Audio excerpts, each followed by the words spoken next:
Hey guys, welcome into Faith in Football. My name is Neil, and believe it or not, this is take two. Had a little technical difficulty with take one, but we're going to get into some waiver wire. We're going to get into some trades. There's a lot of trades that went down this week for me for our league of record. We're going to get to those in just a second. But as always, faith first. So today we're talking about 1 Thessalonians chapter 1, verse 7, and it reads as this. And this is Paul writing about the church in Thessalonica and how they're an example. And my question to you today is this: are you an example or are you a warning? Okay, and I'll explain that in just a second. So it says, as a result, and this is Paul talking about the suffering that the early Christians in Thessalonica have gone through, have endured as a result of them following Christ. It says, as a result, you have become an example to all the believers in Greece throughout both Macedonia and Achaia. So my question to you is this: when people look at you, do they want what you have? And I'm not talking about materialistic, I'm talking about spiritual. Do they spiritually want what you have? Like, are you set apart so much from the norm of the society that we live in, where people look at you and they can see a difference? I know I myself struggle with this at times when, I know I should act a certain way. I know that this is how God wants me to act. I know this is how I'm supposed to act as a Christian. And I slip and I fall and, I go, man, I could have handled it a lot differently. And I know at those times I'm more of a warning than an example. And I know some of us, we post, Bible verses on social media and we'll get a little pushback and somebody will not like the comment. We think that we're being persecuted. No, you're not. Stop. You're not. It's not persecution. It's just somebody has a different opinion. Okay. Persecution for that they're talking about in the Bible. These people were arrested. They were thrown in jail. They were killed at times because they had a different view of what the good news was. They had a different view of what following God meant. And they had a whole bunch of people that were following the old way, the old covenant, and that was the law. Like, you didn't break that. And now here comes the new church with the new covenant from Jesus, where he is the way, the truth, and the light. The Bible says no one shall come to the Father but by me. Speaking of Jesus. And people back then, they didn't want to hear that. They're like, look, this is the way we've always done it. This is the way it's always going to be done. And if you don't do it this way, there's going to be trouble. And the early Christians was like, okay, well, I guess we're going to have trouble then. And they stood their ground.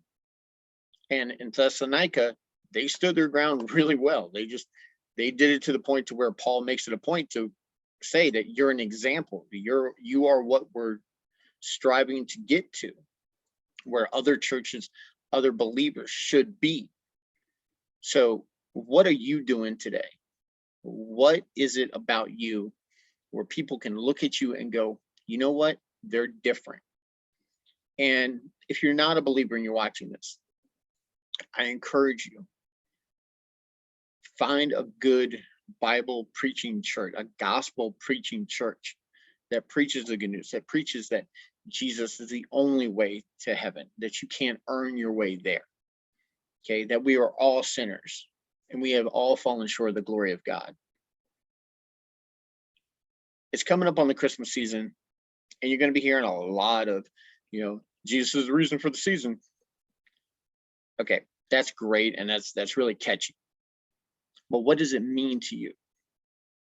Do you understand that Christmas is more than a tree and presents underneath of it and a fat man in a red suit and, stockings and what you get or what you give? But it's what we're celebrating. We're celebrating the birth of Christ. So I encourage you, if you are a believer, do a little self-reflection. Ask yourself, what is different about me? And if you can't find anything, then go to the Lord in prayer and ask him to show you, to guide you, reach out to your church family if you need help. Okay, if you need some reflection, go to the Bible. Hey, they got an app for that. Okay, guys. So I hope that this was I guess, enlightening, eye-opening. So welcome in to Faith in Football. If you're new to the show, welcome. Down the bottom, subscribe, like, and share. We're about to get into the football aspect of it. But before we do, I always like to thank my sponsors, Zia of Lafayette. You can find them on Ducey Road, or you can give them a call. And I know I'm dating myself when I do this, but for all of those other ones who don't know what this is, how about that?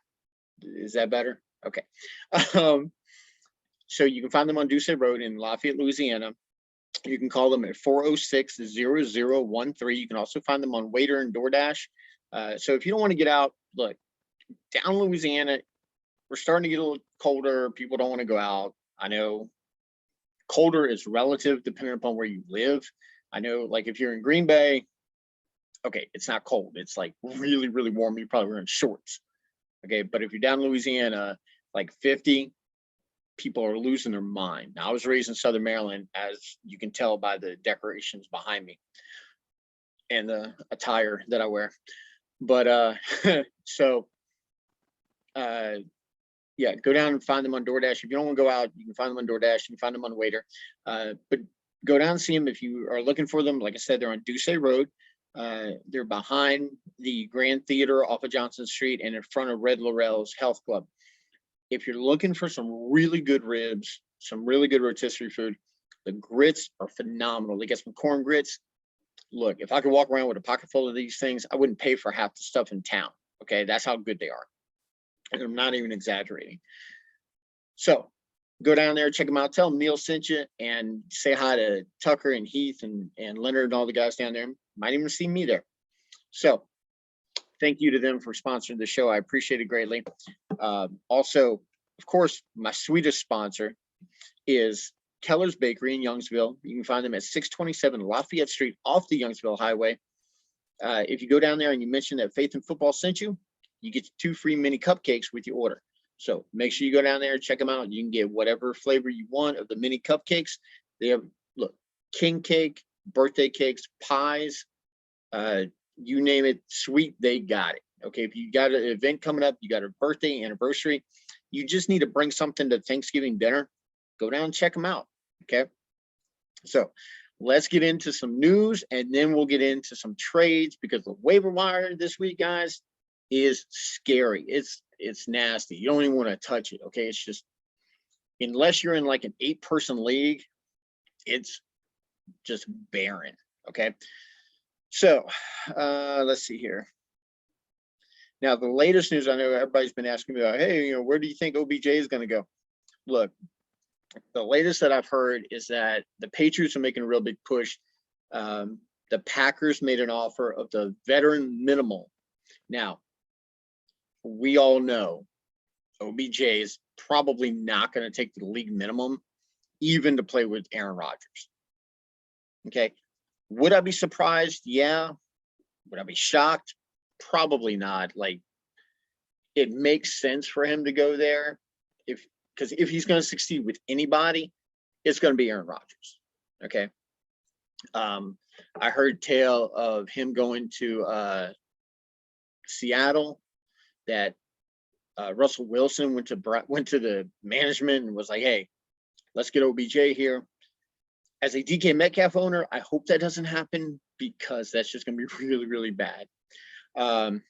So I don't like that. I don't want to have to deal with 3 wide receivers. I've already got to do that because I own shares of Mike Evans. So I've got to deal with Evans and Godwin and Antonio Brown. But as we're going to see in the news in just a second, I might have the best of the 3, and we'll get to that in just a second. The other teams that are in the OBJ lottery, if you will, the Patriots are making a big push from what I hear, and also he has shown interest that he wants to go to the Chiefs. With the way that their offense is going, I wouldn't be surprised. Plus the fact that they're willing to pay pretty much anybody. So anyway. Oh, and also the Saints. There's been and this is from Sleeper. If you guys don't have the Sleeper app and they are not a sponsor of the show, I would love for them to be. So, hey, Sleeper, if you're listening, love your work. Okay, I'm on your app. I run my league through Sleeper app, and I get all of my news and all my early news and all of my notifications through the Sleeper app. So if you don't have it, download it, get it. Even if you don't play in a Sleeper league, definitely get the app and get the notifications because they come up before anybody else. Yes, even the ESPN or the NFL. Don't ask me how, it just does. So let's see. Let's go on down here. So we've got Dalvin Cook questions about the whole domestic abuse, emotional abuse, and things like that. There's nothing that has come out that will change his status for the game, but it is something that you need to keep an eye on. If you're a Dalvin Cook owner, you definitely need to be apprised of that situation in case something drastically escalates. Okay. My guess is that with it being halfway through the season, that they'll probably wind up pushing this into the off season, and this will become an off season issue for Dalvin Cook.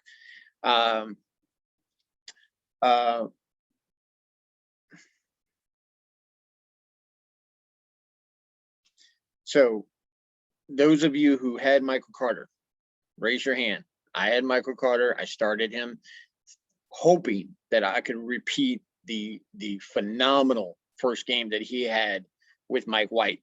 Then Mike White got hurt. And apparently Michael Carter just disappeared. Okay. So Mike White is back. He will be starting. They're going to use this week for Zach Wilson to get healthier. And then once he gets healthy, apparently he's supposed to be back as the starter. So you probably got one more week of Michael Carter being relevant for fantasy. I would love to see Mike White because he checks down to Michael Carter all the time, and I love it. It's awesome. But keep an eye out. We'll see what happens. Jarvis Landry missed Wednesday practice. Now, remember, I talked about this last week. Wednesday practice for veterans, I really don't pay that much attention to, and I don't put a lot of weight on. Unless there's an injury involved, which there is on a major player in fantasy. We're going to get to that in just a second. Congratulations to Jordan Howard for officially being signed to the 53-man roster after a 71 yards on 17 carries and a touchdown last week. Let's see. Big Ben has said that he hurt his shoulder in September, so that's probably why he can't throw the ball, at least any distance with any accuracy. Yes, he had that one, but if you saw the play, he like did a hop, skip, and a jump and javelin through the thing, like, you know, hey, look at what I can do. No, he cannot throw the ball any kind of distance. That's why Najee Harris and Deontay Johnson are the only, Pat Frymuse are the only Steelers that I want. Claypool, I'm good. If you still roster Juju, why he's out for the season, dump him. Let's see. Cook. So also Sam Darnold is out. He has a fractured scapula.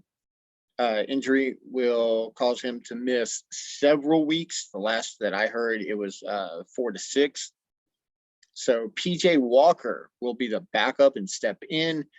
Thank you, Carolina, because I have Christian McCaffrey. So that means that he's going to get a lot of work. So I don't trust PJ as far as I can throw him. So the big player this week that has popped up on the injury report is Alvin Kamara. Now, there was a trade in my league. 3 players. 3. One of them was James Robinson. We had a couple other, there's 2 other wide receivers that were involved. And then the other person received Alvin Kamara. And we'll go through this. As a matter of fact, let me see if I can pull this up. I wasn't able to see the last one before I go to screen share. Here we go.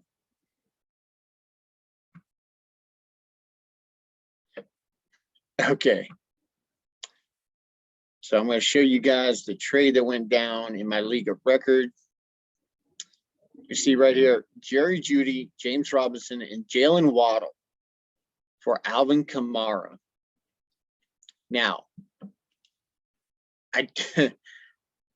those 3, there's issue with all 3 of those players. James Robinson is dealing with a foot injury. Foot injury for any player, especially a running back who needs to cut as much as Robinson does, is an issue. Jerry Jeudy, fresh off of the IR, and Jalen Waddle. Look, Waddle's probably the best one out of the 3, or the best situation out of the 3. But still, I mean, you're trusting Tua Tagovailoa, who's also coming off of injury, and then whoever his backup is going to be in Miami. And I just don't trust it. Now, here's the thing about Alvin. I personally have been after Alvin Kamara forever, okay, until they signed Mark Ingram back. Okay, when they brought Mark Ingram from Houston over to the Saints, and I saw that first game, I'm good. So the Alvin Kamara deal, okay, if you're hurting at running back, I understand. But I'm good. Alvin Kamara popped up injury. He's dealing with a knee issue. So what does this mean now that they have Mark Ingram? That means a lot more Mark Ingram. Now, thankfully, my boy Dusty, who, by the way, is still sweating out our bet. Those of you who remember tuning in before, Dusty and I have a bet that the loser is going to get doused with water. And the bet is that the Saints get swept by the Falcons this year. Halfway down. I'm halfway there, guys. I said that Atlanta was going to sweep the Falcons or sweep the Saints this year. And half of it got completed this past week when amazingly the Saints, who beat the Bucs with a backup quarterback, don't ask me how they did it, but Trevor Siemian beat the Bucs, couldn't beat the Falcons. I was shocked. Okay. I dare say that I was as shocked as Saints fans, but I doubt it. So that bet is still in place. Make sure you follow me on Twitter at Faith, the letter N, Football 1, and you will see the video of the loser of this bet getting doused with ice cold water in front of Keller's Bakery. So thankfully they don't play until week 18. So I've got the entire rest of the season to hold this over Dusty's head. But yeah, Alvin Kamara dealing with a knee injury. So it means a lot more Mark Ingram. So if Mark Ingram is available on your waiver wire, I'd pause this, go get him and come back. Okay. Good job. Okay. If he's already taken, sorry. Let's see. For those of you who have kickers, if you are rostering Greg Zuerlein from the Cowboys, he is currently on the COVID-19 list. It will likely need to sign a kicker for Atlanta or for the game against Atlanta this week. Let's see. Darren Fells was signed to the Bucs practice squad. This might be something to keep an eye on. If there's something might be happening with Gronk, they still got Cameron Brate and OJ. I don't know what all would be going on there, but when you've got 3 viable tight ends, why do you sign a 4th? Something just doesn't seem right. Something to keep an eye on. Let's see. We talked about Jarvis Landry missing practice. Antonio Brown does not practice, but he is out of his walking boot. Now, here's the thing. Antonio Brown still out because of the foot injury. Also, we got news of Chris Godwin also dealing with a foot injury. His status for Sunday is uncertain. So what does this mean? This means that anybody who has Mike Evans should fire him up. Put him in your lineup, forget about it. Okay. Got a little hype talk about Cole Kmet taking the next step. So if you're desperate for a tight end play, which some of you are right now due to injuries or bye weeks. Real quick, we're the bye weeks this week: Chicago, Cincy, the Giants, and Houston. So we can't pick on Houston this week. We can't pick on Danny Dimes and the Giants. Unfortunately, you do lose Devontae Booker, Kadarius Toney, Brandon Cooks, all of the Cincinnati players that you've been playing. So if you've got Burrow, Mixon, Jamar Chase, all of those guys are gone. CJ Hushman, then you're missing a tight end there as well. So Cole Kmet, you're also missing because Chicago's on a bye. Real quick note about Chicago. If you have Khalil Herbert, time's up. Sorry. It is the David Montgomery show once again. Montgomery came back full blast, full workload off of IR. They've got the bye week. He's just going to get healthier. Monitor just to make sure there's no setbacks, but put Montgomery in your lineup and forget about it for week 11. Okay. Really nobody else. Darnell Mooney. If you can catch Mooney, this is something. If you watch the game, and I was watching Pittsburgh and Chicago on Monday night because I had two really bad beats that we'll get into in just a second. But Darnell Mooney apparently was the BFF of, and I'm drawing a blank, Justin Fields, the quarterback for Chicago Bears, rookie quarterback for Chicago Bears. So he apparently was doing routes. He was catching balls for him because he was the only one that would stay with him. So Allen Robinson, sorry, Darnell Mooney apparently is the guy. Now, here's the good thing. With them being on a bye, the owner of Darnell Mooney might be in desperate need for a replacement wide receiver. And with the waiver wire being so thin this week, you could possibly get a buy low candidate in Darnell Mooney. Yes, he put up really, really good numbers Monday night, but if they are desperate for a win, you might be able to sweet talk them out of a deal with, I don't know, maybe a mid-level running back and a mid-level wide receiver, maybe a third wide receiver 3 that actually has, a good bit of upside. One that comes to mind, Donovan Peoples-Jones. He's got he's basically walking into the OBJ role. So with Jarvis Landry on the men, could be a lot of upside for that. But Donovan Peoples-Jones is a boom or bust type of guy. Look, if he didn't have that one big touchdown for 30 yards, we wouldn't even be talking about him, okay? I not only picked him up, but I started him, and he did really well for me, but it was only because of that touchdown. So, let's see. Kareem Hunt will not be activated against the Patriots, so you still have Dearness Johnson being a viable and Felton being viable as well, because they're going to have to spell Nick Chubb, but Nick Chubb is back in full force. Just keep an eye out for the injury report and make sure there's no re-aggravation of the injury that sidelined him for so many weeks. Zach Moss is in concussion protocol. He missed practice today. Something to keep an eye on. T.Y. Hilton did practice today. He was dealing with a concussion. Also dealing with concussion, is Damon Harris and Ramondre Stevenson from the Patriots. So probably want any pass catcher from New England this week. Look, they put up really, really good numbers as a defense last week. But take what you can get as far as that goes.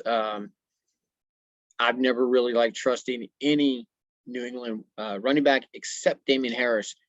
Unfortunately, he was also involved in a trade earlier this year, and I let him go. So my curse continues. For those of you who don't know, apparently I have a curse that any player that I let go gets hurt either the week following or the next week. Shortly thereafter, I trade them. Logan Thomas, still sore. His status is TBD, to be determined. So if you're in need of a running back, and he's probably out there, Ricky Seals-Jones is probably on your waiver wire as a good, really, really good tight end matchup this week. And I was talking about this earlier with a buddy of mine. I'm not really sure if it's the system or the talent as far as tight end goes for Washington. Chris Carson has returned to practice, so if you have Chris Carson, fire him up as well. Kyler Murray did not practice, but again, Wednesday. CEH is on the practice field for Wednesday, so keep an eye on that if you're a CEH owner or a Darnell Williams owner, because Darnell Williams, once CEH comes back, you're going to see a split, and then they'll probably make a determination about which way they're going to lean. Let's see. D-Hop did not participate Wednesday. That's something that you're definitely gonna see. CJ Gardner-Johnson, cornerback for the Saints, was not at the open portion of practice, along with Alvin Kamara.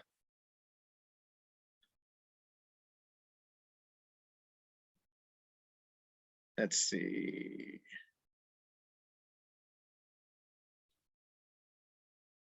Noah Fant has been activated off of the COVID list. So if you've been holding on to Noah Fant on your COVID list, you can take him off and put him back in your active roster, and definitely fire him up this week. Zeke is limited in practice, dealing with a knee injury. Kamara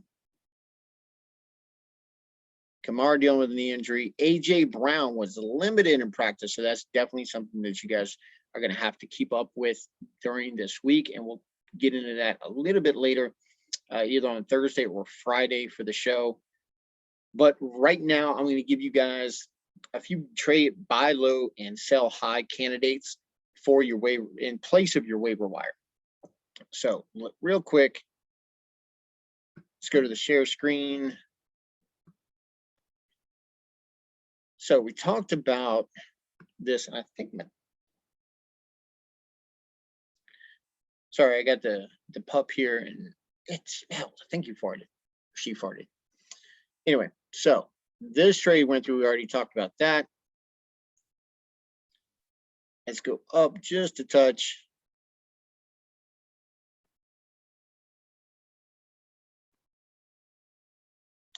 Now, this was a big one this week that I pulled off. Emmanuel Sanders and Josh Allen for Lamar Jackson. Now, some of you might be out there going, look, it should have been a straight up swap, Josh Allen, Lamar Jackson. Here's the thing. I've already got DK. I've got Mike Evans. I'm pretty much locked as far as wide receiver goes. Okay. I'm good with what I've got. I've also got Donovan Peoples-Jones. And as much as it pains me to put him in, I'm good with if I have to start him. But what I'm not cool with is the inconsistency of Josh Allen. 1 week, look, this past week he got me 9 points. That's ridiculous for it. Even though he's still quarterback number 3 in fantasy, I can't deal with that kind of inconsistency. Lamar Jackson, look, let's pull this up.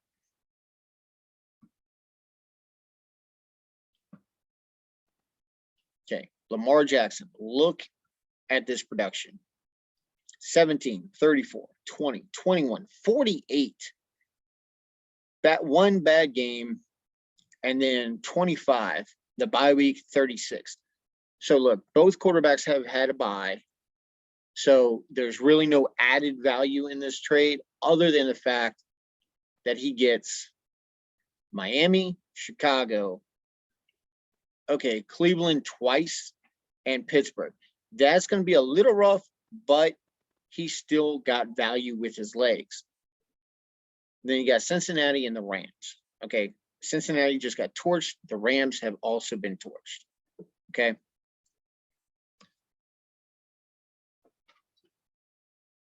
So, real quick, I'm going to burn through these. Buy low.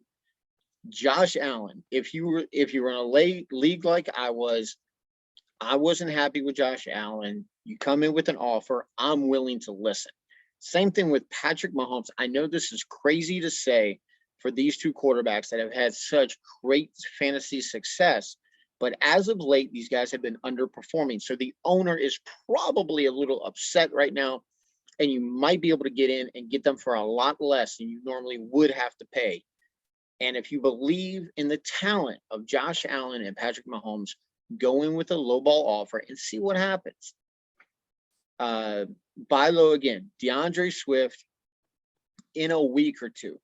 Look, Detroit has a couple of tough matchups coming up. So in a couple of weeks, you might be able to get DeAndre Swift on the download. David Montgomery might be another buy low candidate. Whoever had David Montgomery might have loaded up on running backs, either through trade or through waiver wire. Maybe they're hurting. They were holding on to him. They didn't get the talent that they wanted to replace Montgomery. So they might be in desperate need of a win. If you go in with a decent offer, you could very well come away with a RB1 for the rest of the season.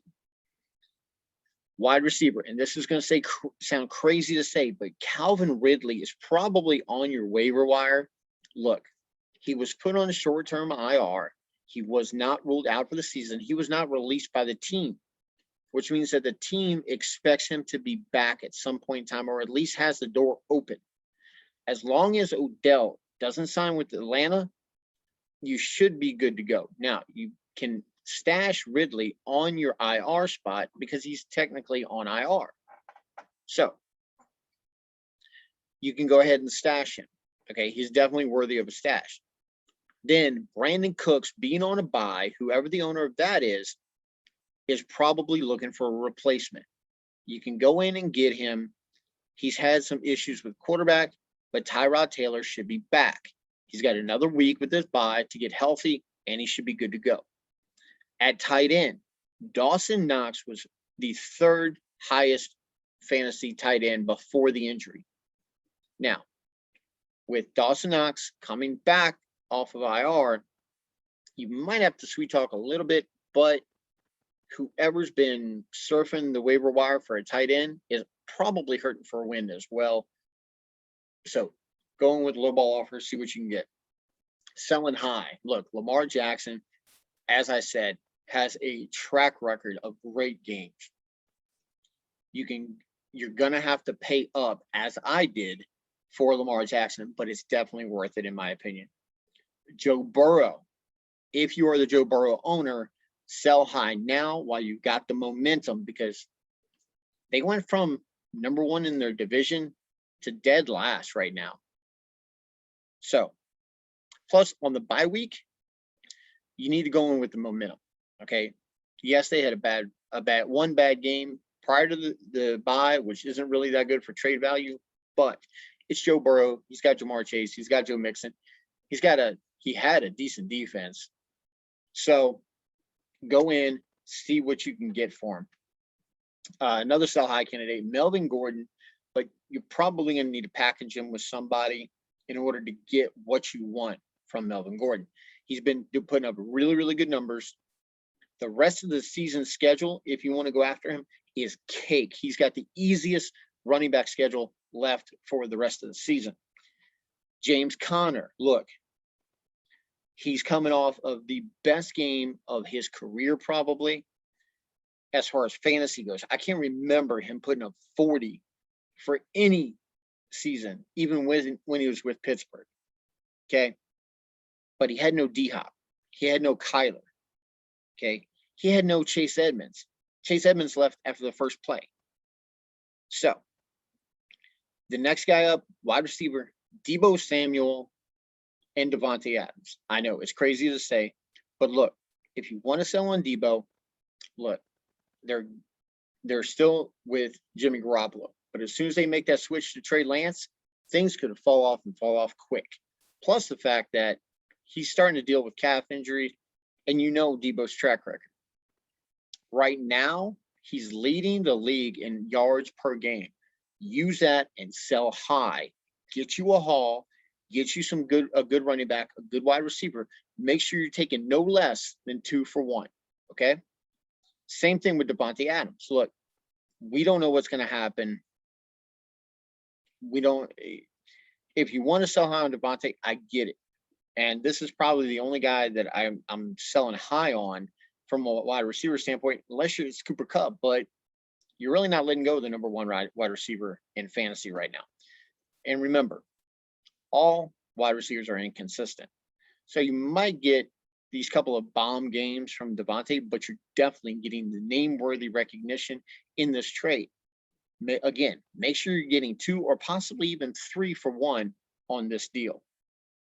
The next sell high candidate, Pat Frymuse. Look, this guy has been torching, just absolutely torching fantasy opponents.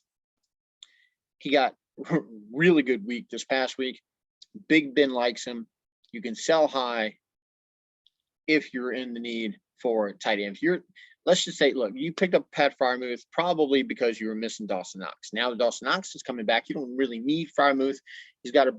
Dawson Knox is a better quarterback, a better system, and a better team. Okay. So you can probably sell Pat Frymuse for really high value, get even a better team, and improve your squad. Guys, that's what I got for buy low this week. Remember, your bye weeks are Chicago, Cincy, the Giants, and the Texans. If you have those players, make sure you get them out of your lineup before Thursday's game. And remember, for your Thursday night players need to be in their positions, and your Monday night players need to be in your flex. Okay? Till next time, my name's Neil. This is Faith in Football. Hope you guys like the new background. It's going to be around until probably after the holidays. So, you guys take it easy. God bless. And remember, football's good, but faith always comes first. See you guys next time on Faith in Football.